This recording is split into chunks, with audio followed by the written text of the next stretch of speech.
Alright,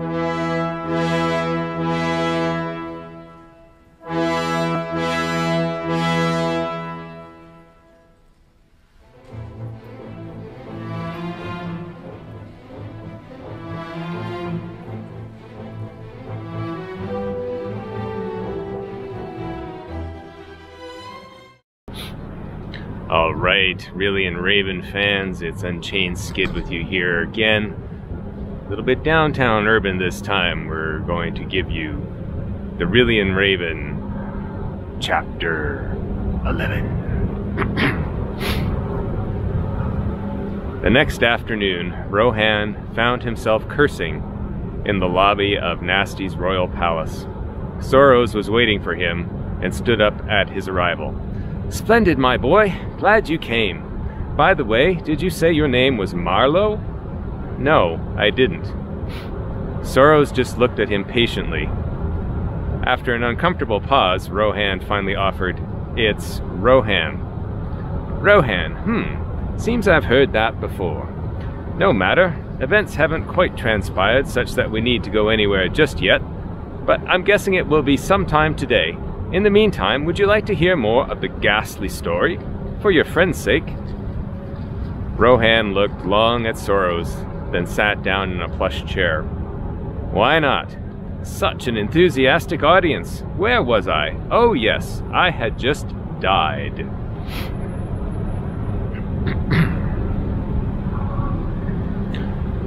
I woke up gasping for air. Sweet, sweet air. Looking down, I could see that my spell had worked, and I now had a new young body. I was frightfully cold though, so with a wave I started a roaring fire in my study and warmed myself beside it with some blankets. Having recovered somewhat, a quick check of my timepieces revealed that 2 days had passed while the spell had taken effect. That was a pretty big lead for Marla and Jadine, but not insurmountable. My heart panged as I thought of how my wife had betrayed me, but I suppressed the feelings in cold rage and readied my plans to find them. I decided that it wasn't any time for half measures. I prepared my study for summoning a demon. This is normally a very dangerous undertaking, but I wanted those two found pretty badly. Not to mention I wanted my hard-earned raven back. I scrawled the pentacle into the floor and placed the sand and candles as required. Then taking out the appropriate spellbook, I began the incantation. I kept a wand near me with a preloaded ice storm spell just in case. Within minutes, smoke began to form inside the pentacle.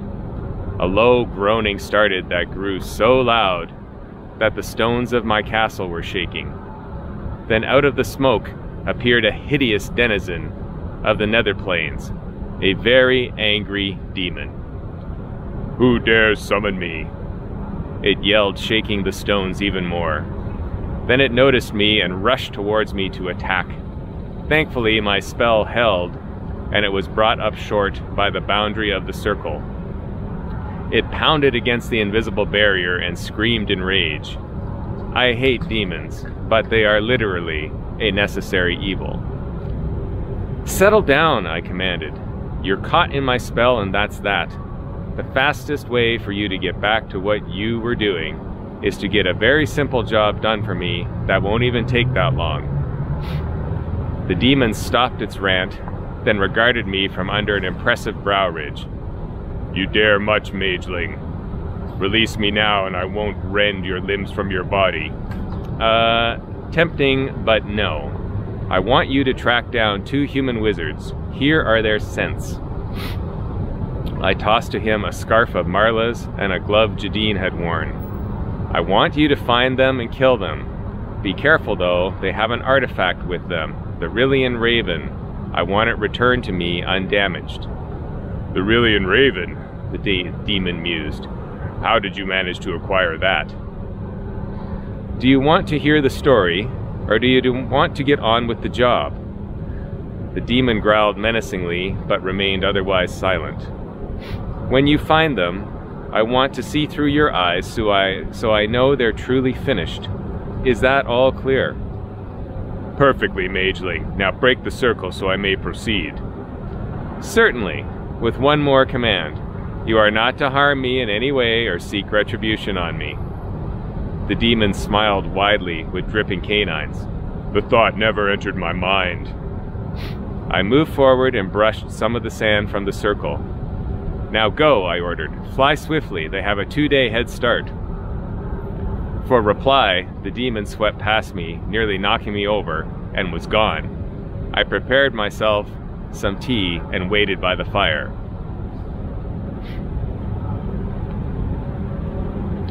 Rohan sat with his mouth half open after listening to the last. What? Soros asked. The demon? Well, maybe it was dangerous overkill, but I was quite angry, remember? I wanted them found fast. Is this a usual thing for wizards, bringing creatures from the hells here to make things even worse? No, not usually. Higher level demons are incredibly dangerous, and you have to be very careful what you say around them. Like I say though, I was pissed. I just found out my wife was banging my apprentice, she hadn't lifted a finger when the ungrateful bastard killed me, and they had stolen my raven. Under the circumstances, I think I showed admirable restraint. Clearly, Rohan nodded. Clearly.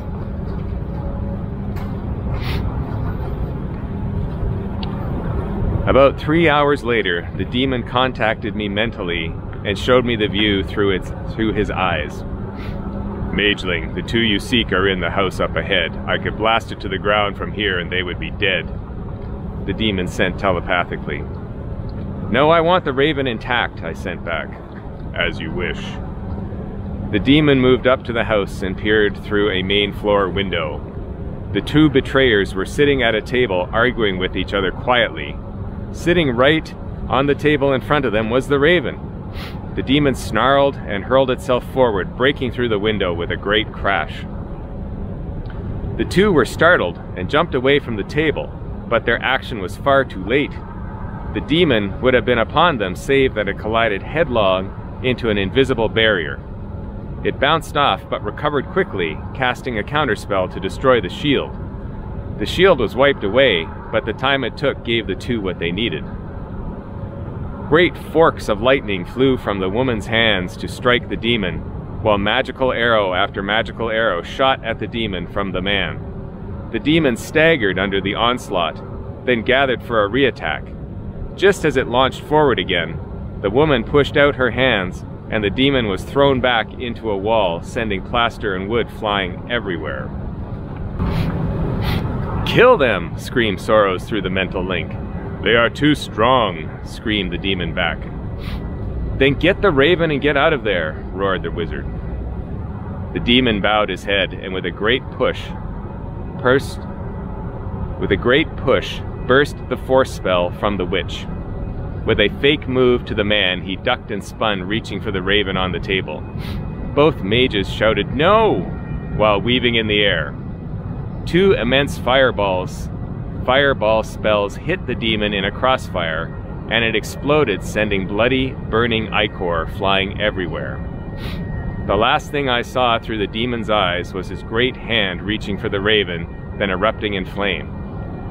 Damn them to the lowest levels of the hells, I shouted in impotent rage, as my demon was destroyed. Now they know I'm coming, and they'll be even more prepared next time, I thought to myself. I sat down on my settee and put my head in my hands. The lingering effects of the link with the demon were yet in my mind. I could feel the remains of his body still residing in our plane, as it hadn't reverted back to the hells yet. Then I had an idea.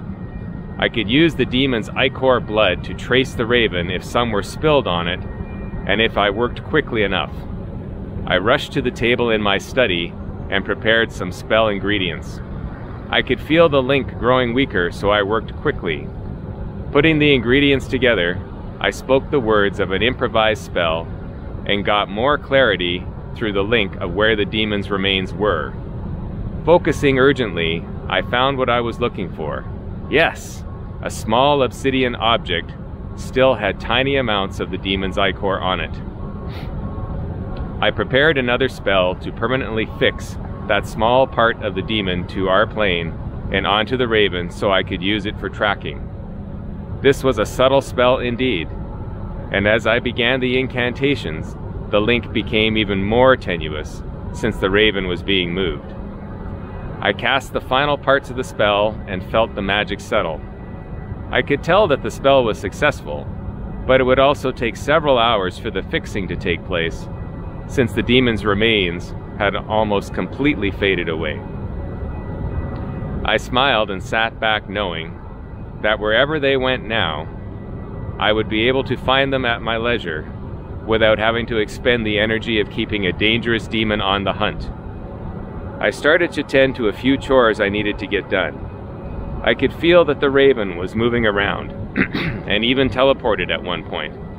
I didn't know exactly where it was yet, but the tracking was getting stronger and more precise with each passing moment. Then suddenly, about an hour later, my impression of the Raven's location ceased suddenly, like a candle being blown out. I tried to think of what could have gone wrong. I reassembled the ingredients to perform the spell again, but there wasn't anything to focus on. Somehow, the Raven simply wasn't present anywhere. Frustrated, I thought of summoning another demon, but wisely waited a couple of days to let my strength return. By the time I sent out a second demon to look for my betrayers, I could find no trace of them whatsoever beyond the original house that had been destroyed. I was at a loss.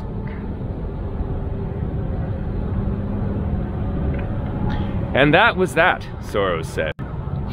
The Raven had disappeared without a trace.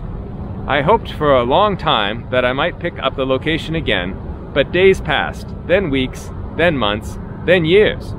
I finally gave up and tried to move on. The betrayal stung for a long time, but eventually that faded too. New adventures and new magical knowledge and power eventually took over my attention. Time really does eventually heal all wounds, as trite as that sounds. If the Raven were lost then, how did all this craziness come about? Many years later, I suddenly got impressions of the Raven again. The trace spell was working, and to a very accurate degree. I was completely stunned. Many years? 130 to be precise. 130 years? Yes, 130 years. I was in the middle of a complex endeavor and was completely unprepared. By the time I had brought the affair at hand to a satisfactory conclusion, the damn trace had disappeared again.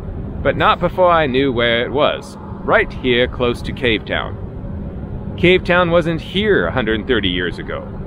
No, but it was here 5 years ago when the trace showed up again.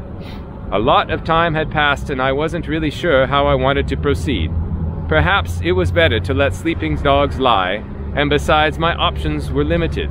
If I wanted to try and find Marla and Jadine again, it was far too long a time to use a demon to sniff them out.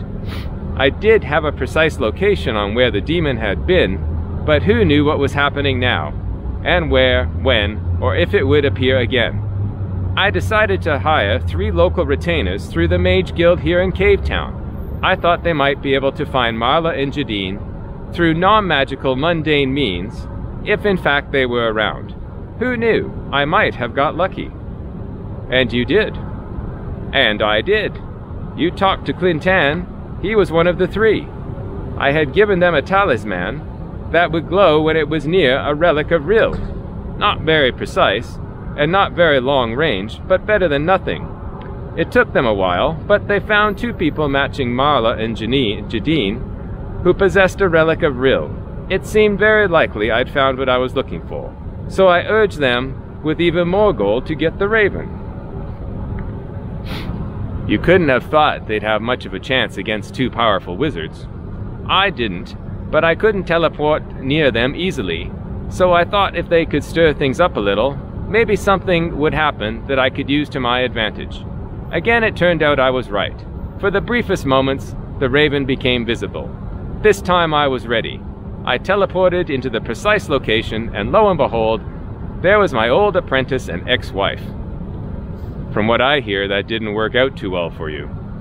I was too excited and got sloppy. That crazy woman killed me when I wasn't looking. It's one of the reasons I want you to come with me, actually, to watch my back. What? Come where? I'm not sure yet, but let me finish. So that was 5 years ago. My little pop into a new body trick worked again, but every time that happens, it's a little more risky. I don't really want to use another one of those up needlessly.